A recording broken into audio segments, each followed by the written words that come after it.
if you react to anything that has been said to you, then you're gonna suffer throughout your life. So emotional mastery is the key. If you master your emotions, you can master anything. So they say you will be a very dangerous person if you know how to master your emotions. So the emotional mastery is basically the key towards a successful life. And but there are situations in our life that's like challenges, overwhelming and hard, that you feel like everything around you and everyone around you is actually testing your patience, and you're gonna, like, that's it. You can't handle it anymore. So once you know how to stay calm, you can be a champion in mastering your emotions. But how do you stay calm when everything around you is messed up and is overwhelming? So in today's video, we're going to discuss everything in details. So stay tuned. Hey everyone, welcome back to my channel. In case if you're new, I am Subha and I'm a mindset life coach, and I help individuals to embrace happiness and live a meaningful life. So without any further delay, let's get to the video.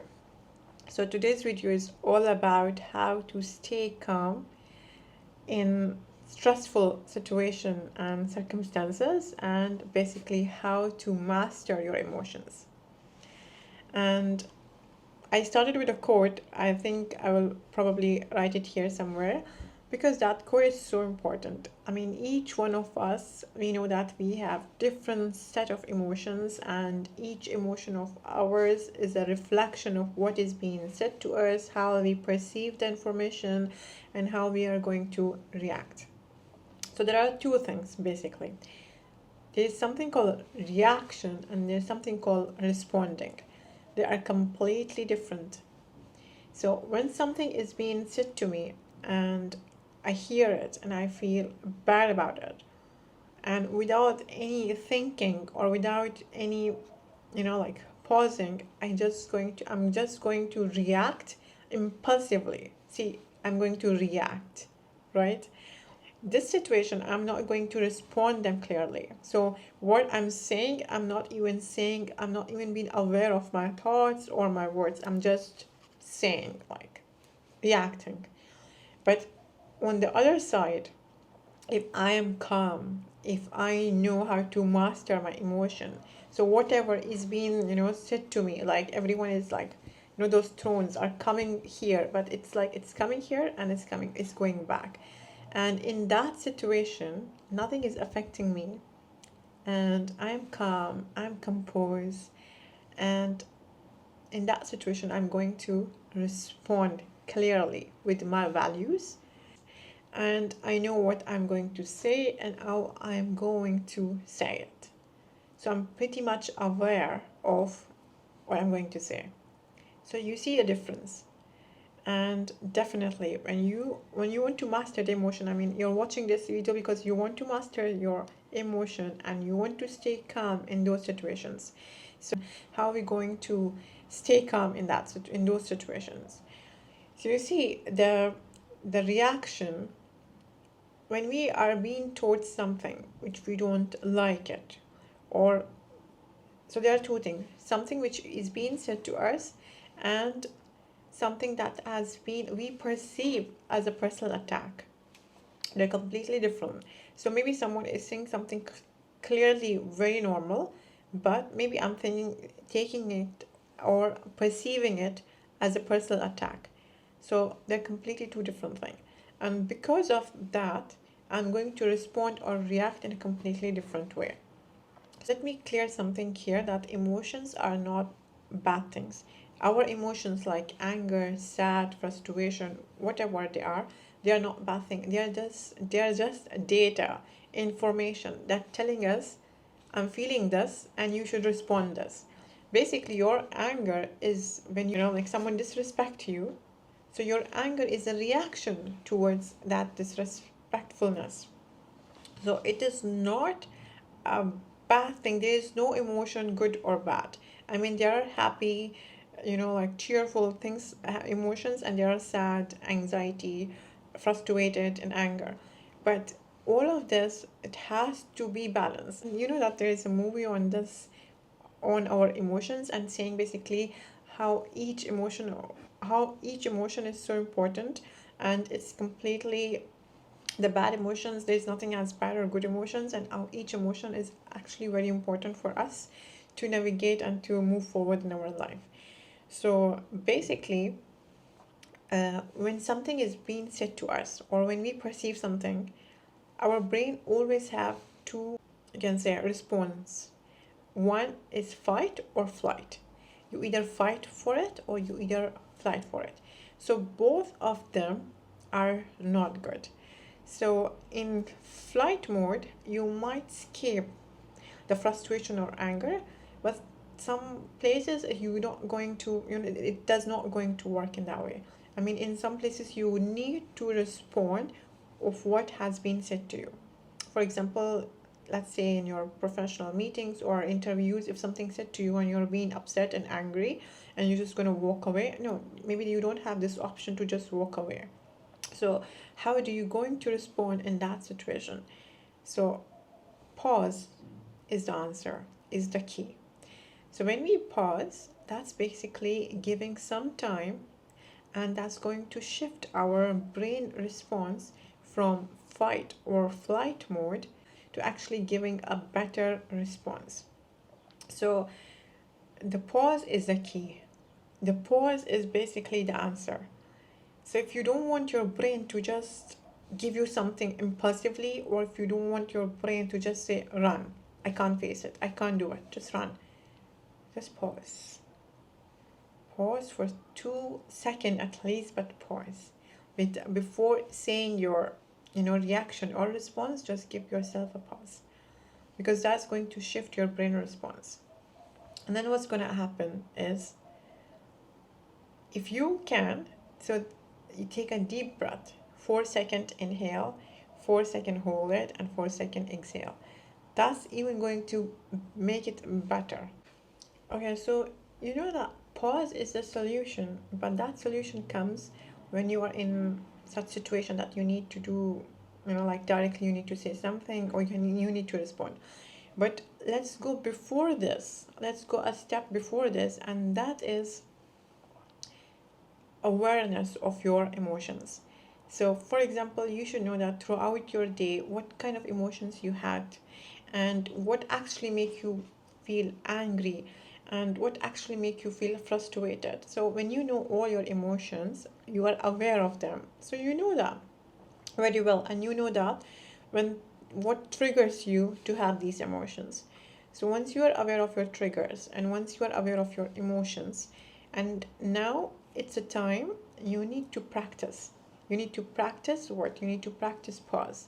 So when you know that when something is being said to you, you don't have any control, and your brain goes directly automatically to this fight or flight mode, or to shift your brain response from fight and flight to something calmer. So the pause is the key. So the first step is to be aware of your emotions, know what triggers you to have that emotions. So once you're aware of your trigger, once you're aware of your emotions, second is when you know you're in a situation, you have to pause to give your brain a shift and take a deep breath. If you are able to, take a deep breath and at least, like just calm yourself down just before answering or responding what you want to. The third step is reframe the situation, because many time, a lot of time it happens that our perception of the situation make it worse. So have good or positive perception from anything. I mean, for example, even if you got a feedback from your work that you do not like it, instead of defending yourself and like taking it in a very personal attack, just try to understand that okay, it might be that if I work on this, or it might be an opportunity for my growth. So change or shift your focus and reframe the situation. That's going to help you. Maybe you're absolutely right, and I mean the situation is absolutely right. I mean, It's something what you're perceiving the situation. Is exactly what you. I mean, the situation is exactly what you are perceiving, and there is nothing that you are wrong in that situation. But still try to make it something that positive. Like, why I'm taking it personally? I should not take it personally. My emotions are so expensive that I don't have to, express them anywhere and everywhere. Like, make your emotions very expensive. Like, do not just let them be out and anywhere. Like, it's not a bad thing to have emotions again. And most of the time, the emotion that are being suppressed, that are being avoided, they are the one that comes, again and again, because you don't deal with them. You need to sit with them. You need to talk with them. You need to understand them. Why the anger is coming, why the frustration is coming, why the sadness is coming, why they are not leaving you. They should not leave you. They are part of you. No emotion is bad. Your anger is so important, exactly. Your sadness is so important, in the same way exactly how your happiness is important. They say without sadness you don't know the value of your happiness, and that's exactly true. So no emotion is bad, no emotion is to be suppressed, but you need to also not avoid your emotions. Sit with your anger, sit with your sadness, ask them. And how do you ask them? I'm not saying just sit with them and talk to them. So I mean, what I mean to say is that journal your stuff, journal your emotions, let them be out. Ask why, what are the situations that I get frustrated, what are the situations that make me angry. And I don't know, for myself, when I feel like I am treated um, not in a fair way, like unfairness, that actually give me a kind of anger. So my anger comes from that part. When something, not even with myself, even if I see it with others, if something is not being treated fairly, I get a little bit, a burn, an anger comes from that. So this is something, it's related to me. I mean, my situation, or it's something personal. So each one of you also have the trigger, or the source of your emotion can be very personal. So for example, mine is unfairness. And when I know if I'm not being treated fairly, or when even other person, anyone around me is not being treated fairly, I get a little bit anger. So that's when I know my anger is coming. And I do not say that my anger is bad, because I know the situation is when someone is, even not myself, if someone else is not being treated fairly, I get angry. And but how to channel this anger, how to respond when I am angry, or when I have this, those sensation, and when I can, feel it, that if something is not fair, then how do I come up? That should actually, my response should align with my values. It should not be just boom, boom, boom. It should not be that. It should not be that. When you master your emotions, then you will be very clear, you will be very calm, and you know that you will know that how to respond clearly, and that your response is aligned with your values. It's not just randomly, like you're shouting and you're just like expressing without, like thinking. You should be actually the controller of your emotions, and not vice versa. And sometime what happens is, we try to give, it's like you are giving the remote control of your emotion to someone else. So if you react to whatever is being said to you, and you get frustrated, and when you react, it's like you are not controller of your emotions. So you should be the only one controlling your emotions. You should not let anyone else to control your emotions. Also, you should not let your emotions to control you. So hopefully that was helpful, and hopefully we'll have a better mastery of our emotions after this. If you like this video and if it was helpful, please don't forget to subscribe and like and share this video and comment. And that's all for today, and I'm going to see you in the next video. See ya.